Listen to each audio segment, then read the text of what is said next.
Welcome back. You're watching The Money Show on ET Now.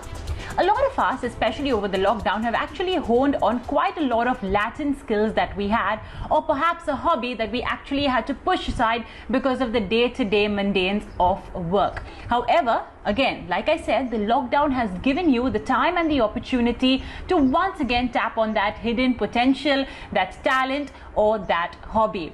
Now, most of us, of course, while we have the 9 to 5 or in some cases 9 to 9 job, often do put that hobby on the side. But today, on this edition of The Money Show, I would like to explore if you can monetize that passion, if you can monetize that hobby, and what we call as convert that passion to paycheck. Now, interestingly, today is World Photography Day. So that's the reason why the talent that we want to talk about is photography. And I have with me a very special guest, Aishwarya Sridhar. She is a wildlife photographer, and in fact, she also is a filmmaker, an award-winning one at that. Aishwarya, thank you so much for joining us today on The Money Show. It's a pleasure having you on board. To start with, Aishwarya, let me start off first with whether photography was something that you were always interested in, or is this something that you developed a passion for later, and how did it happen? Hi, Mubina. First of all, thank you so much for having me on the show. So photography was something which was a passion to me since childhood. And I grew up in a green place called Panvel. And for me, connecting with nature was something very organic. And as I grew up, I wanted to explore and document these adventures that I was having. And I felt that the camera would be the best way forward. And till my 10th standard, I actually wanted to be a CA because my dad's a CA. But when the point came to select a career path in going ahead, I felt why not, convert my own passion into my profession rather than being stuck in a job where for me every Monday I have Monday blues and I don't want to go to work and I wait for that Friday and the weekend to come. Over here, I absolutely don't do that. For me, every day is a day I enjoy working because I love my job. So that is the reason I picked up photography as a career.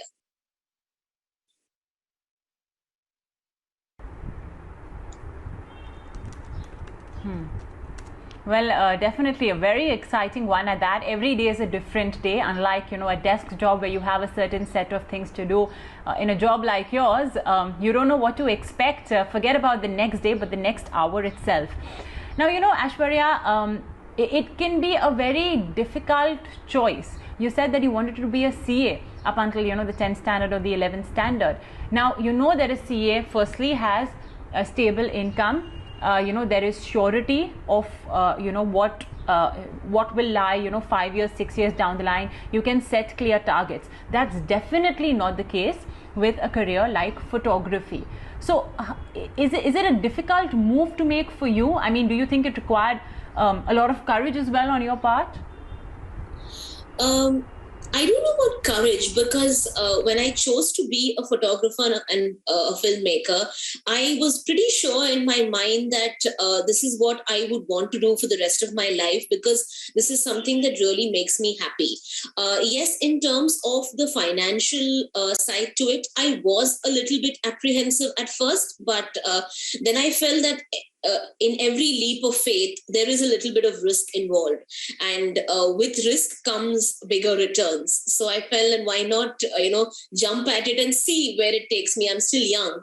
So might as well make the most of it now than maybe 10, 15 years down the line, look back and regret. So at that point, there was maybe a little bit of fear, not much, I would say. I just took the leap of faith and thankfully it paid off.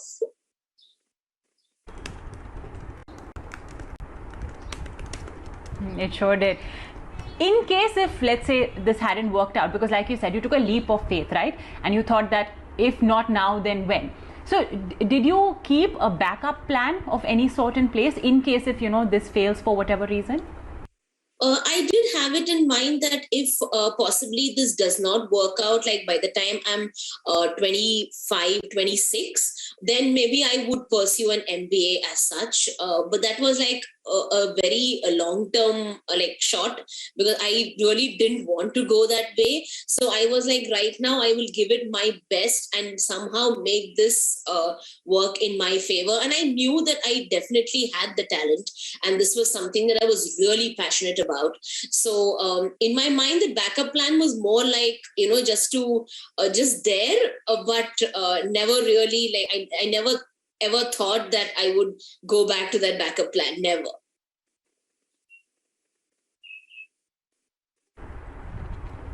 Well, I think that's the attitude as well to have, right? I mean, you should not think that, okay, I always have my backup plan, because in a way it also sort of plays with your own mindset and your own attitude of when you are actually pursuing your hobby. It may perhaps prompt you to not take it too seriously as well in some cases. So I think that too, the attitude that you had, that okay, that backup plan is very, very far-fetched. I think that as well, I guess, was a contributor to your success. Again, before I talk about your success, let's talk about the run up to it. Honing a skill like photography is not something that comes very cheap. You have all your equipments, you have the fancy cameras, yes, and I'm sure the entire setup and all the bells and whistles, right, especially since you are a wildlife photographer. Right. Was this an expensive talent to hone? In the beginning, yes. So what I did was I started off very young. So I started off with a point and shoot camera, and I learned all the skills on a very basic equipment. And I used to set like goals. So if I reach up to an X stage, then I would spend so much and buy a camera, buy a DSLR. And like that, I had these separate goals as time went. And it also motivated me to reach those goals every time, because at the end of it, I knew I would get a newer equipment to my addition. But that goes for saying, like, to all beginners out there, your equipment in the beginning doesn't really matter. What matters is how much time and money are you able to invest in equipping yourself with the right skills.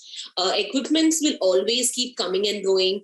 Technology will keep upgrading itself, but you have to stay up to date with the necessary skills. And that is what is the most important. So I spent my growing years honing those very skills and practicing on the field as much as possible. And that's how like you become really good at what you do.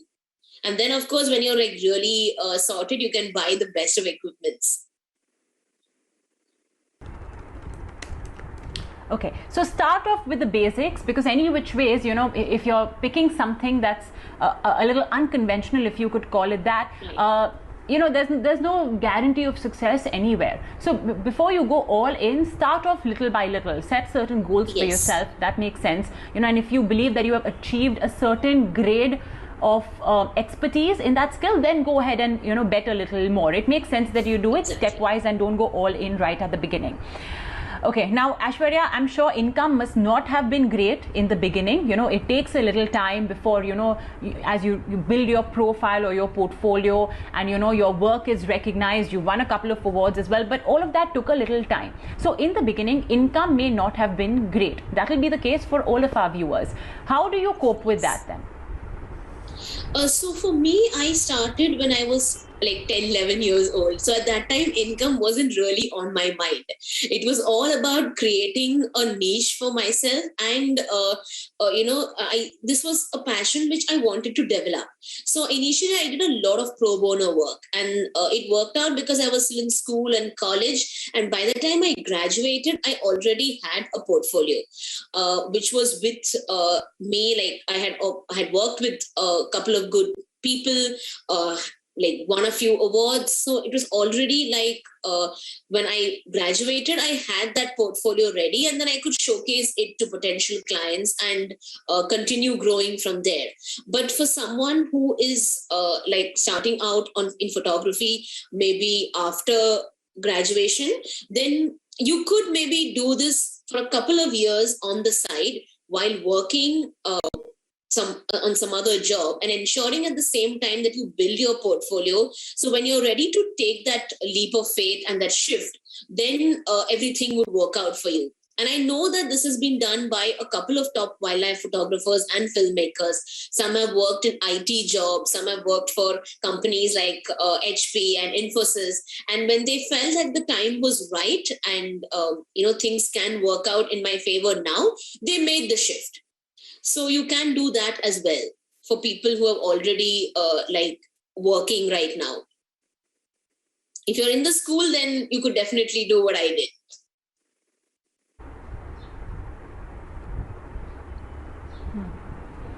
Okay. How many years do you think it took for you to, call yourself an established photographer, or say that, your mainstream income is photography? 8 to 9 years. Okay. All right. So I guess, maybe we could consider that as our benchmark as well. And, remember, like Aishwarya said, she started off when she was in school and college. It gave her a lot of time to build on her portfolio. When you are younger and you're starting off, it could be a little easier. But for those individuals who, are already in a set job and now actually thinking of leaving it completely and pursuing their passion in a more serious manner, you need to consider that in the beginning, income will be low. And like Aishwarya said, that it took almost 8 to 9 years for her to call herself an established photographer and to say that, okay, my main stream of income is coming from photography. So you need to prepare yourself about the volatility of income that could come along with it. And speaking of that, Aishwarya, is that something you see, when you're living on a paycheck, it's very simple. You're going to get that fixed 50, 60, 70,000 per month. Yes. How volatile is the income on a month to month, or perhaps even on a week to week basis in a job like yours? It changes. It depends on the number of brands that you collaborate with, the assignments that you get to work on. So there would be some months where you have a lot of jobs and assignments and the paychecks are huge. And then there would be leaner months, maybe like the monsoon period, where you can't really travel much and you are confined. So that time you get manage of the little brands that you collaborate, and things goes on like that. So it is volatile. You can't definitely say a fixed income would come every month. There would be months where you get really good income, and there'll be months where it would be lesser. So you have to manage that and sort your finances accordingly. Okay, so income volatility definitely. This could pinch the pocket a lot more of those individuals who are very used to, that comfortable life where you have your salary coming in month to month, not worried about all of that. You need to ensure then, in that case, that you have good savings, a good buffer of savings, because there could be months, like Aishwarya said, if you're into wildlife photography, there'll be months where, certain areas are simply not accessible because of bad weather, inclement weather. So in such a case, do you have enough fallback? Of a corpus of savings? That's something that you'll need to brace yourself for. So Aishwarya, just to get a sense of how exactly have you converted your passion to paycheck, if you would like to share with our viewers some tips, all of those who've been honing on their skills, are working on it now, and are thinking that, okay, maybe I can really consider this as my career, any tips you'd like to share with them? So you need to have a really good portfolio or a website where you can showcase your skills, your abilities, and your craft. Because in the field that I am in photography, the moment a client thinks of giving you a job or an assignment, you need to be able to show them that you're capable of taking on that work. And that comes when they look at your website. So if your website does not reflect of your capabilities, then there are slimmer chances of you ending up with getting that job. And try and seek as much exposure as possible. Build on your social media, because that is the norm of the day today. Digital media has taken on a very, very big role. Even a lot of clients look at your Instagram before hiring you. So that is again something that you could work on. And of course, you have to be great on the job. So your skills are something, even in terms of wildlife photography, I would say survival skills are also important. So learning a couple of local languages, getting used to handling all the gear by yourself on the field, that is something which, comes with practice. So try and be as much outdoors as possible if you're someone who's interested in wildlife. And obviously, understanding animal behavior is of utmost importance. You should be able to know and to some extent maybe predict, and also have some knowledge of tracking an animal, especially of animals like big cats in a wildlife sanctuary or a tiger sanctuary. So yeah, as much as you spend time on the field, you will get to understand these skills naturally, and that would definitely help you in the future. Good portfolio is definitely matters, good social media presence, and at the same time also getting exposure through competitions will really make a difference, because most of these industry experts, they judge these competitions, and when you're able to catch their eye, then definitely things would work out in your favor. So yeah.